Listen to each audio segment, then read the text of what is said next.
autumn of 1989, we bought a tiny house in the shadow of the medieval citadel of Carcassonne.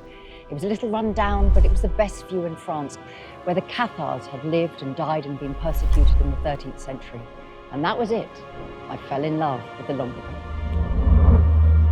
In 1208, a crusade was preached by the Catholics of the north against the Cathars of the south, and by 1244 they'd been driven back to the citadel of Mosse in the Pyrenees.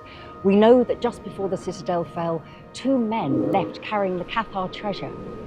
But the third we don't know. Could it have been a woman? We also know that 700 years later, the Nazi Grail hunters came looking for the Cathar treasure. They never found it.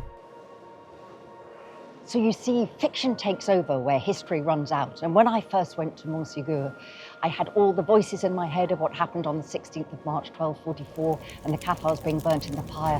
And I suddenly imagined a woman in a red cloak pulling it around herself. 10 years later, when I came to write that chapter in Labyrinth, I realized it was Alaïs, and I'd met her then, but I didn't know who she was.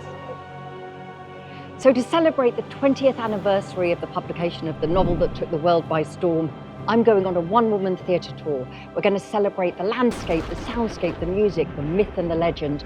So join me on the 22nd of March at the Waterside in Aylesbury, and together we'll unlock the secrets of the Labyrinth.